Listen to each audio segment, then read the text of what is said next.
Hello students, नमस्कार। मैं रमेश चंद्र पटेल। दोस्तों, जैसा कि ई लर्निंग के माध्यम से हम सब विभिन्न विषयों के अंतर्गत विभिन्न उसके उप विषयों की लगातार चर्चा करते आ रहे हैं और इस चर्चा में हम हिंदी साहित्य के इतिहास के अंतर्गत पूर्व के 3 काल, आदिकाल, मध्यकाल, रीतकाल के बाद हम आधुनिक काल के ऊपर और उसके विभिन्न कालखंडों पर निरंतर चर्चा कर रहे हैं। और हमने अभी तक आपको आधुनिक काल के संदर्भ में जो बात हुई उसमें हमने आपको उसके अंतर्गत उपजी विभिन्न प्रवृत्तियाँ और जो परिस्थितियाँ थी उस पर चर्चा की। आज हम आपको आधुनिक काल के अंतर्गत जो एक महत्वपूर्ण काल भारतीय द्वीप के रूप में जाना जाता है, हम भारतीय द्वीप के उस महत्वपूर्ण पहलुओं पर चर्चा करेंगे जिन महत्वपूर्ण पहलुओं को हम एक व्याख्यात्मक और आलोचनात्मक प्रश्नों के अंतर्गत रखते हैं और उन महत्वपूर्ण बिंदुओं को छूते हैं। तो हम इसको आलोचनात्मक और व्याख्यात्मक प्रश्नोत्तर के रूप में इसको रखेंगे। तो हम व्याख्यान शुरू करने से पहले आपको अवगत करा दूं कि आज का जो विषय है, जो टॉपिक है, वह भारतीय द्वीप और भारतीय द्वीप के साहित्यकार और सामान्य प्रवृत्तियाँ। वैसे तो वीडियो बहुत लंबा होना चाहिए, विषय वस्तु बहुत बड़ी है, फिर भी हम संक्षिप्त तरीके से इसको रखने का प्रयास करते हैं और आप शुरू करते हैं। जैसा कि भारतीय द्वीप किसी विशेष परिस्थिति के या किसी विशेष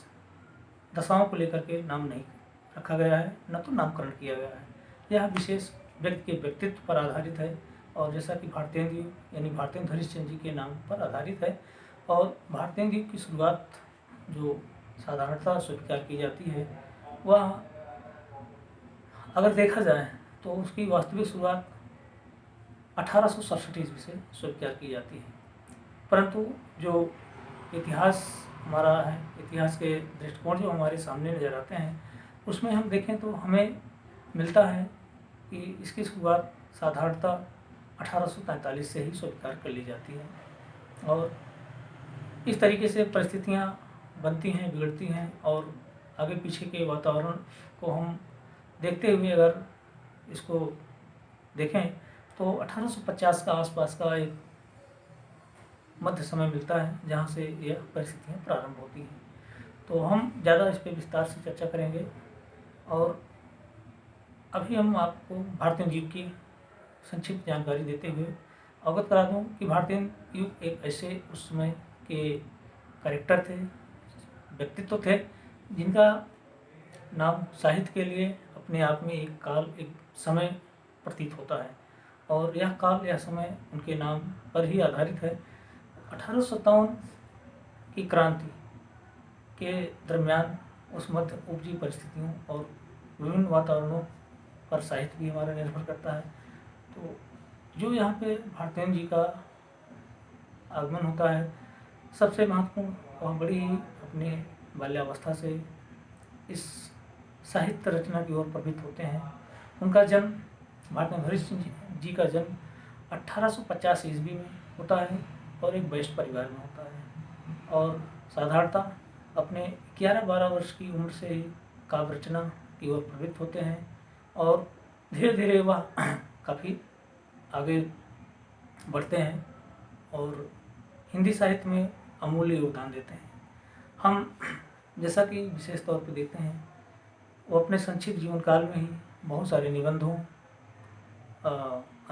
अनुवादित अनुदित ग्रंथों, नाटकों और काव्य रचनाओं के माध्यम से उन्होंने एक समृद्ध साहित्य हिंदी साहित्य को दिया है। तो इस हिंदी साहित्य के अंतर्गत उन्होंने जितना भी समृद्ध साहित्य हमें हमारे सामने दिया है, उसके लिए जो समय, जो परिस्थितियाँ हमारे सामने दिखाई पड़ती हैं, उन परिस्थितियों में हम यह देख पाते हैं कि 1857 अर्थात जो क्रांति, हमारे देश में अंग्रेजों का आगमन के बाद उनका पाँव जमा करके उनका जो साम्राज्य विस्तार की नीति थी और उस नीति को अपने यहाँ पर जैसे जैसे विस्तार करते गए, वैसे वैसे हमारे देश के अंतर्गत जो हमारे बौद्धिक वर्ग थे, जो हमारे देश के बड़ा एक तबका बौद्धिक वर्ग का था, वहाँ से कहीं न कहीं एक विद्रोह का स्वर फूटता दिखाई पड़ता है। और वह विद्रोह का स्वर साहित्य के माध्यम से, जनसंचार और जनक्रांति के माध्यम से धीरे धीरे आम जन तक पहुँचता है। परंतु हम यहाँ पर साहित्य की चर्चा के साथ साथ हम आपको यहाँ पे उपजी विभिन्न परिस्थितियाँ जो थी उस पर बता दूँ कि वह परिस्थितियाँ कुछ इस तरीके थी जैसा कि हम देख पाते हैं कि यहाँ पे बहुत सारे ऐसे कारण हमारे सामने आते हैं। जैसे हम देखें तो दो संस्कृतियों का यहाँ पर एक मिलन भी होता है, क्योंकि यह आधुनिक काल नाम आधुनिक काल इसलिए भी पड़ा क्योंकि भारतेंद्र जी की जो सोच थी, जो समझ थी और जो समय की मांग थी, क्योंकि यहाँ एक प्राचीनता और आधुनिकता का संगम होता है। अर्थात जो हम आदिकाल, भक्तिकाल और रीतिकाल में देखते हैं, जो वहाँ पे प्रचलित हमारी प्रवृत्तियाँ थीं, वह प्रवृत्तियाँ कहीं छूटती हुई दिखाई पड़ती हैं, लेकिन अचानक नहीं छूटती हैं। उसमें कुछ धीरे धीरे परिवर्तन आता है और एक आधुनिकता का संचार होता है, एक नएपन का संचार होता है। तो इस तरीके से बहुत सारी चीज़ें बदलती हैं। कहीं न कहीं भाषाओं का भी एक प्रकार से देखा जाए तो यह भाषाओं के संधिकाल का युग था या संगम का युग था, जहाँ पर हमारी प्राचीन की अवधि, ब्रज और अपभ्रंश जैसे हिंदी साहित्य के पुराने स्वरूप या बोलियों का जो स्वरूप था वह धीरे धीरे कम हो रहा था। एक स्टैंडर्ड भाषा जो हमारी आज की वर्तमान हिंदी भाषा है, इसकी उत्पत्ति हो रही थी और उस चीज़ को कहीं न कहीं इसकी भी झलक देखने को भारतीय द्वीप में मिलती है। और देखें तो परंपराओं, संस्कृतियों का भी बहुत बड़ा एक संगम था, जहाँ हम प्राचीन परंपराएं और संस्कृतियों को जो हमें हो सकता था उसको हम स्वीकार कर सकते थे, वह स्वीकार किए, और जो प्रत्यक्ष थी, जो छोड़ने योग्य थी, उसका हमने त्याग भी किया। और हम देखने को पाते हैं कि यहाँ पे एक जाति या वर्ग का विभेद भी अंतर कर पाते हैं, क्योंकि अंग्रेज़ों के आगमन के बाद जो कूटनीति या फिर साजिशों के माध्यम से लड़ाने, आपस में भिड़ाने का कार्य करते थे, वर्गों में बांटने का कार्य करते थे, उसकी भी कहीं न कहीं यहाँ पे एक विरोध की स्थिति उत्पन्न होती है, एक बड़ा संघर्ष दिखाई पड़ता है। तो इस प्रकार से हम देखते हैं कि बहुत सारी क्रांतिकारी परिवर्तन आते हैं और इसे हिंदी साहित्य का पुनर्जागरण काल भी कहा जाता है, या यूँ कहते हैं कि पुनर्जागरण का प्रारंभ होता है। जैसा कि अंग्रेजी साहित्य में अगर हम देखें तो अंग्रेजी साहित्य का पुनर्जागरण 14वीं 15वीं शताब्दी से ही हमारे सामने मुखर होकर आता है, लेकिन हिंदी साहित्य का आधुनिक काल और पुनर्जागरण काल बहुत देर से प्रारंभ होता है। हम ज़्यादा विस्तार करेंगे हिंदी साहित्य में जो भारतेंद्र युग है, उस भारतेंद्र युग में शामिल जो हमारे महत्वपूर्ण कवि हैं, और उन कवियों में भारतेंद्र जी की एक विराट छप तो थी ही, विराट व्यक्तित्व तो था ही, लेकिन उस विराट व्यक्तित्व के साथ साथ अन्य बहुत सारे लेखक और कवि इस काल में प्रवृत्त हुए, क्योंकि यह काल जो एक काव्य और महत्वपूर्ण पहलू है, इसे हमें देखना है कि यह काव्य के साथ साथ गद्य के लिए भी एक बहुत बड़ा दौर था, बहुत बड़ा समय था, जहाँ पे कविताएं कम हुई और गद्य के माध्यम से भावों और विचारों की अभिव्यक्ति के स्रोत बढ़े। तो इस प्रकार से हम देख सकते हैं कि भारतीय हिंदी में हमारे जो प्रमुख साहित्यकार थे, उन साहित्यकारों में हम जो नाम पाते हैं, भारतीय हिंदी के अतिरिक्त अगर देखें तो पंडित प्रताप नारायण मिश्र, जिनको हम गद्य में भी पाते हैं और काव्य में भी पाते हैं, और राधाचरण गोस्वामी, अंबिका दत्त व्यास और प्रभृत ऐसे हम और कुछ रचनाकारों के नाम आपको बताते हैं जो देखने को मिलते हैं। इसमें बद्रीनारायण चौधरी प्रेमघन, श्रीनिवास दास और बाल मुकुंद गुप्त इत्यादि रचनाकारों ने अपनी पुरजोर कोशिश की, जिन्होंने गद्य और काव्य में भी रचनाएं की। ठाकुर जगमोहन सिंह की रचनाएं भी महत्वपूर्ण हैं इस काल के लिए, और अगर हम देखें तो ऐसे बहुत सारे और साहित्यकार हमें इस काल में देखने को मिल जाते हैं। लाला श्रीनिवास दास का नाम अत्यंत महत्वपूर्ण है, और इन सब के अंतर्गत अगर देखा जाए तो कहीं न कहीं कुछ ऐसी सामान्य जन भावनाएं इनके काव्य में देखने को मिलती हैं, जो पूरे युग के साहित्यकारों में एक समान रूप से दिखाई पड़ती हैं। चाहे वो राष्ट्रीयता की भावना हो, राष्ट्रीय एकता की भावना हो, या देश के प्रति हो रहे विभिन्न प्रकार के जो हमारे सामने समस्याएं थी उनको लेकर के जन विद्रोह, मन में क्षोभ की भावना हो, वह सभी हमें कहीं न कहीं दिखाई पड़ती है। मैं साधारणतः बात इस मुद्दे पे यह बताना चाहता हूँ कि भारतीय युग के अंतर्गत जो बहुत महत्वपूर्ण परिवर्तन हमें देखने को मिलते हैं, जो हमें साहित्यिक जो हमारे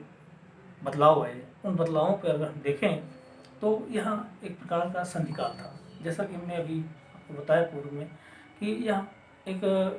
प्रकार से देखा जाए तो भाषाओं के भी संधिकाल का समय था, परंपराओं और जो हमारी संस्कृति थी उसका भी संधिकाल था, नवीनता और प्राचीनता के साथ साथ इसमें देखें तो वर्ग और जाति संधिकाल भी था। और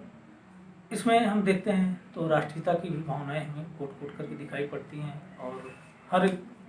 साहित्यकार की रचनाओं में कहीं न कहीं इसका हमें उल्लेख दिखाई पड़ता है।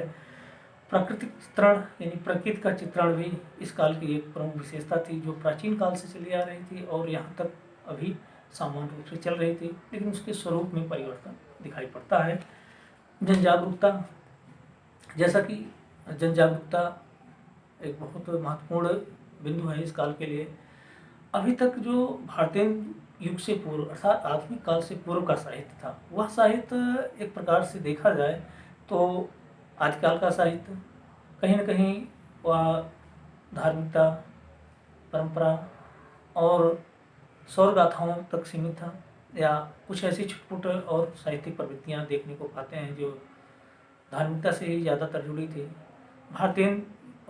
आप देखें तो भक्तिकाल में भी हम क्या पाते हैं कि कहीं न कहीं एक हमें ऐसे सत्य के बीच अपना जीवन यापन करना पड़ता है, जहाँ पे हमारी अपनी खुद की स्वतंत्र विचारधारा को ले आना और अपनी अभिव्यक्ति को करना मुश्किल था। फिर भी साहित्यकारों ने भक्त के माध्यम से एक बहुत बड़ा जन आंदोलन तैयार किया। और उसके बाद हम देखते हैं रीतकाल में हमारा साहित्य पूरी तरीके से सिमट करके और राज दरबारों, राजघरानों और झूठी मूठी की प्रशंसाओं में लीन हो गया। अर्थात वहाँ पर विशेष वर्ग जैसे राजा, सामंत, मंत्री इत्यादि तक ही रह गया। अर्थात हमारा जो साधारण जनमानस था, जो सामान्य वर्ग था, जिस पे हमारी शोषित गरीब जनता थी, वहाँ तक किसी भी साहित्यकार को पहुँचने का अवसर नहीं प्राप्त हुआ। तो यहाँ पे जो जन जागरूकता थी वह सामने आई, और जो दरबारों में सिमट कर साहित्य रह गया था उससे बाहर निकल करके उन्होंने इस प्रकार की रचनाएं हमें प्रस्तुत की, जिससे हमें किसी राजा, किसी सामंत की जीवन चरित्र और उनकी वीरता के गान से बाहर निकल करके, श्रृंगार से बाहर निकल करके, देह और विलासिता से बाहर निकल करके उन्होंने जो आम मनुष्य की, आम लोगों की समस्याएं थी उस पर गहन चिंतन और मनन किया, और उनके दुखों और दर्दों को, उनकी पीड़ाओं को लिखा। इस प्रकार से हम देखते हैं, और इसी प्रकार से देखते हैं भारतीय युग एक प्रकार से बहुत ही समृद्धशाली साहित्य रहा। इन्होंने जैसे भाषाओं का जो दौर चला, भाषाएं जो हमें विभिन्न प्रकार से हम कई कालों में देखते चले आए। अरबी का, फारसी का दौर चला, मुगल कालीन साहित्य में, या पूर्व के जो हमारे बीच में विदेशी शक्तियाँ, मुस्लिम शक्तियाँ रहीं, उन्होंने अपने राज दरबारों के पास अपने राज्यों में अपनी भाषाओं का प्रचार प्रसार किया। उसके बीच में हिंदी किस तरीके से आई, और हिंदी की जो बोलियां थी, क्षेत्रीय बोलियां थी, उन बोलियों का विकास किस तरीके से हुआ, और उस बोलियों के माध्यम से जो साहित्य मिला, जो भी हमारे पास ज्ञान का भंडार रहा, उस ज्ञान के भंडार को और बढ़ा करके हमें जनता के सामने लाने के लिए जहाँ भाषाई द्वंद्व भी देखने को मिलता है, जहाँ एक तरफ से पुरानी छोटी छोटी बोलियाँ और अन्य भाषाएं थी, उनका परित्याग करते हुए हिंदी यानी राष्ट्रभाषा के गौरव को स्थापित किया, और निज भाषा उन्नति है की मूल भावना से प्रेरित होकर हम देखते हैं कि भारतीय युग जो पूर्णतः ब्रज भाषा से मुक्त तो नहीं हो पाया, लेकिन एक कहीं न कहीं मुहिम शुरू हो जाती है और यहाँ पे भाषाई द्वंद्व भी देखने को मिलता है। और इसका परिणाम होता है कि बहुत सारा साहित्य बांग्ला से, अंग्रेजी से और अन्य भाषाओं से, संस्कृत से हिंदी में अनुवादित किए जाते हैं। यह भारतीय हिंदी की एक बहुत बड़ी देन थी। और हम देखें तो जो जन जागरूकता का एक महत्वपूर्ण पहलू ये भी हो सकता है, जहाँ तक अभी किसी भी विद्वान की, किसी भी साहित्यकार की आवाज़ बाहर लोगों तक नहीं पहुँचती थी, उसके लिए भारतेंदु जी ने अपने बड़ी ही युवावस्था में,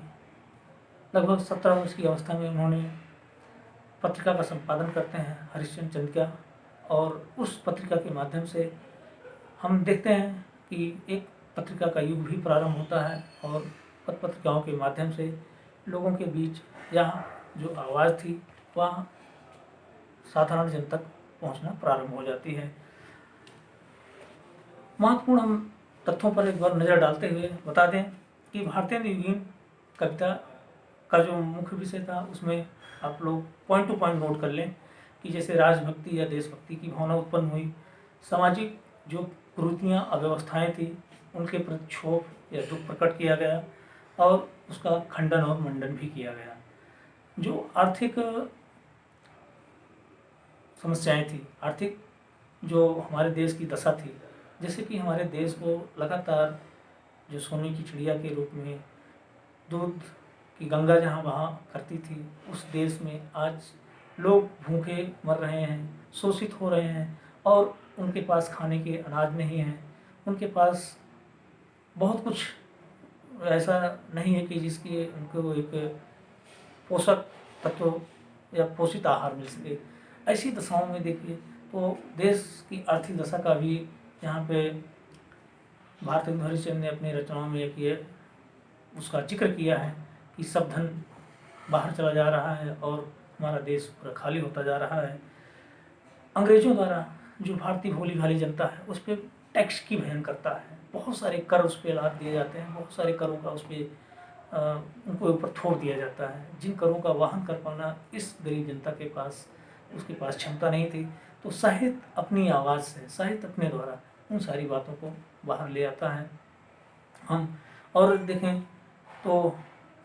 धन का विदेशी प्रवाह तो स्वाभाविक से था, इसमें था ही। हम इन मूल समस्याओं से अतिरिक्त समाज की छोटी छोटी समस्याओं पर भी विचार करते हुए भारतेंदु युगीन साहित्यकारों को देखते हैं, जैसे विधवा विवाह, बाल विवाह, रूढ़ियों का खंडन या जो भी ऐसी समस्याएं थी, जैसे कि बहुत सारे भारतेंदु युगीन साहित्यकारों में विधवा विवाह के जिक्र आते हैं और बहुत सारे बाल विवाह के भी जिक्र उनकी रचनाओं में, कविताओं में भी देखने को मिलता है, नाटकों में भी देखने को मिलता है। और अगर हम देखें तो नए नए सामाजिक जो आंदोलन हुए, बहुत सारे आंदोलनों की उत्पत्ति हुई, प्रार्थना समाज, रामकृष्ण मिशन, थियोसॉफिकल सोसाइटी जैसे इत्यादि बहुत सारे सामाजिक आंदोलनों की उत्पत्ति हुई और जिन्होंने इन छोटी छोटी सामाजिक कुरीतियों का भी खंडन किया और कहीं न कहीं इस युग अर्थात भारतेंदु युग के साहित्य का बहुत महत्वपूर्ण योगदान था। और हम देखते हैं कि एक पक्ष जो स्त्री स्वतंत्रता की बात हमेशा कहा करता था, किया करता था, वह कहीं न कहीं भारतेंदु युगीन साहित्य में खुलकर सामने आती है और उसका भी जिक्र किया जाता है। एक महत्वपूर्ण पहलू यहाँ पे हमें देखने को मिलता है कि जो शैली परिवर्तन था, जो शैलियाँ अपनाई जाती थी, वह भारतेंदु युग में देखने को मिला। अर्थात यहाँ हम एक चीज़ कह सकते हैं कि इस युग में दूसरी प्रमुख विशेषता काव्य शैली का परिवर्तन था। काव्य शैलियों के अंदर परिवर्तन क्या आया? परिवर्तन के तौर पर देखें कि अभी हमने जस्ट कुछ सेकंड पहले आपसे बताया कि यहाँ पे एक परिवर्तन देखने को मिला, वह था राज दरबारों से जो संस्कृत पनपी, राज दरबारों के जो श्रृंगार की, वर्णन की, जहाँ पे चमत्कार की, अलंकारिकता की बात होती थी और चमत्कारिक शब्दों की बात होती थी और जहाँ पर विशेष तौर पर प्रसन्न करने के लिए राजाओं को, अपने सामंतों को, उनको नाना प्रकार के अलंकारिक शब्दों के माध्यम से विभूषित करते थे, उनको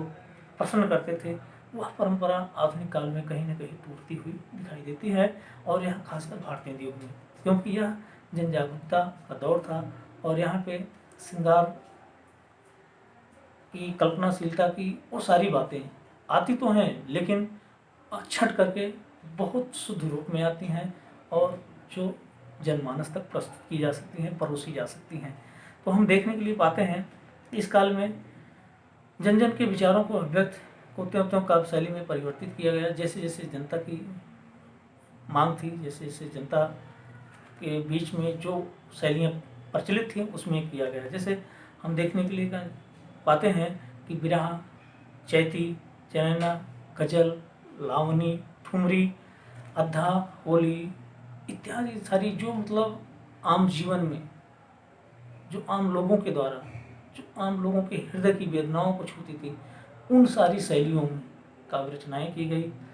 उन सारी शैलियों में गद्य रचनाएँ की गई। इस प्रकार से हम देख सकते हैं कि भारतीय युगीन साहित्यकारों में जो भारतीय युगीन काल की प्रवृत्तियाँ थीं वह बहुत सारे परिवर्तनों के साथ दिखाई पड़ती हैं। हम आज की वीडियो में यहीं तक, अगले वीडियो में फिर मिलेंगे एक नए विषय के साथ। तब तक के लिए आप सबसे बहुत बहुत नमस्कार, धन्यवाद।